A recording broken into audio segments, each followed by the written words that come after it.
தேர்தல் வாக்குறுதியில் அது 100% நிறைவேற்றாமல் பலர்களுக்கு 1,65,000 ரூபாய்க்கு மேல் வாங்குவதற்கு வெறும் 35,000 தான் தள்ளுபடி வருகிறது.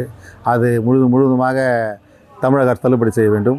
விவசாயிகளுக்கான மானியமும் அவர்கள் வழங்கக்கூடிய மருந்து போன்ற உபகரணங்கள் இலவசமாக மானியத்தை வழங்கி அவர்களுக்கான ஊக்கத்தொகை வழங்கினால் சிறப்பாக இருக்கும். அது மட்டுமில்லாமல் விவசாயிகளுக்கு ஊக்கம் அளித்தால் விவசாயம் செழிக்கும். போன திட்டத்தில் 1000 ரூபாய் கொடுத்துருந்தாங்க. இந்த திட்டத்தில் 2,500 ரூபாய் கொடுக்குறேன்னு சொன்னாங்க. அது எப்போ கொடுப்பீங்க? இலவச பஸ்ஸு விடுறேன்னு சொன்னாங்க, அது விடணும். சிலிண்ட்ரு 6 சிலிண்ட்ரு கொடுக்குறேன்னு சொன்னார், அதுவும் தரணும். படித்த பசங்களுக்கு வேலைவாய்ப்பு திட்டம்னு சொன்னார், அதுவும் தரணும். எங்கள் பசங்க படிச்சுட்டு இருக்காங்க, வேலைவாய்ப்பு வரணும். வர பட்ஜெட்டில் இதெல்லாம் எதிர்பார்க்குறோம் முதலமைச்சர்கிட்ட. முதலமைச்சர் விஜய் அவர்கள் இந்த கூட்டத்தொடரில் இந்த ஆயுதிராவிட நலத்துறைக்கு அதிகப்படியான பட்ஜெட்டை ஒதுக்கணும். நிறைய பேர் இந்த பட்டா இல்லாமல் நிறைய பேர் இந்த இருக்க இடம் இல்லாமல் இந்த தமிழ்நாடு கவர்மெண்ட்டில் அரசு வீடு இல்லாமல் நிறைய பேர் இந்த ஆயுதிராவிட நலத்துறையில் கஷ்டப்படுறாங்க. ஆயுதிராவிட சமுதாயம் மற்றும் பிற்படுத்தப்பட்டோர் தாழ்த்தப்பட்டோர் அதிகமாக பாதிக்கப்படுறாங்க. அவங்களுக்கு பலனடையும் வகையில் இந்த பட்ஜெட் கூட்டத்தொடர் இருக்கணும்னு சொல்லிட்டு எங்களுடைய சார்பாக இந்த மக்கள் சார்பாக கேட்டுக்கிறோம். கல்வித்துறை பார்த்திங்கன்னா இன்றைக்கி அரசு பள்ளிகள்லாம் தனியார் பள்ளிகள் ஈக்குவலாக தரம் உயர்த்துறதுக்கு இன்னும் அதிக ஃபண்டை இந்த தமிழக பட்ஜெட்டு ஒதுக்கணும். ஆதிதிராவிட நலப்பள்ளிகள்லாம் ஆசிரியர் இல்லாமல் தவிச்சின்னு வராங்க. அந்த ஸ்டூடெண்ட்டெல்லாம் அப்போ படிப்பு கொஞ்சம் கேள்விக்குறியாக தான் இருக்குது.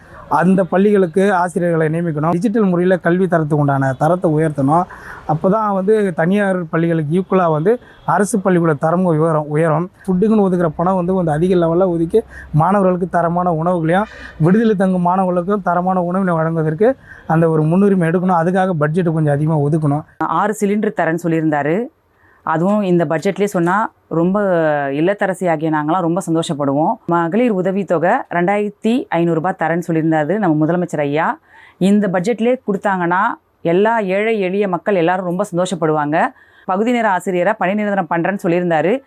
அதையும் இந்த பட்ஜெட்லேயே சொல்லிட்டாங்கன்னா ரொம்ப சந்தோஷமாக இருக்கும். 11,000 குடும்பமும் ரொம்ப சந்தோஷப்படுவோம்.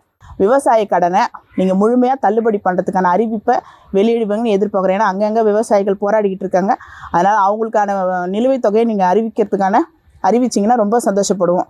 போன ஆட்சியில் 1000 ரூபாய் சொன்னீங்க, மகளிர் உரிமை தொகையை கொடுத்துட்டு இருந்தாங்க. அது 2,500 ரூபாய் உயர்த்தி தரேன்னு சொன்னீங்க. அது நீங்கள் உயர்த்தி கொடுத்தே ஆகணும். அப்போ தான் மகளிர் சந்தோஷப்படுவாங்க. படித்த குழந்தைங்களுக்கு 4,000 ஊக்கத்தொகை தருவேன்னு சொல்லியிருக்கீங்க, அதை கொடுக்கணும். சின்ன குட்டி குட்டி தொழில் செய்கிற மகளிர்களுக்கு நீங்கள் அவங்க மானியத்தை உயர்த்தி மகளிர் சுய உதவி குழு மூலியமாக அவங்களுக்கு தேவையான கடன் உதவியை உயர்த்தி மானியத் தொகையை உயர்த்தி கொடுப்பீங்கன்னு சொல்லிட்டு இந்த பட்ஜெட்டில் நாங்கள் இதெல்லாம் எதிர்பார்க்குறோம். இந்த பட்ஜெட்டில் விவசாயிகளுக்கு முன்னுரிமை கொடுக்கணும். எல்லா மாவட்டத்தில் இருக்கிற விவசாயிகளையும் சாதாரண விவசாயிகளை கூட்டி பட்ஜெட்டில் என்ன தேவைப்படுது விவசாயிகளுக்குன்றது விவசாயிகளை கேட்டு அந்த பட்ஜெட்டை விவசாயிகள் பட்ஜெட்டாக உருவாக்கணும். எந்த சாலையும் விவசாயிகளை அழித்து செயல்பட மாட்டேன் என்று சொன்னார். ஆனால் இப்போது 36 ஏரிகளையும் ஒரு 270க்கு மேற்பட்ட கிணறுகளையும் அழித்து ஒரு புதுசாக சிப்காட் சாலை அமைக்க இருக்கிறார். அந்த சாலையால் வீடுகளும் குழந்தைகள் வீடுகள் கோயில்கள் அனைத்தும் பாதிக்கப்படுகிறது. விவசாயிகள் மிகவும் வேதனையாக இருக்கிறது. அந்த சாலையை இந்த அரசாங்கம் கைவிட வேண்டும்.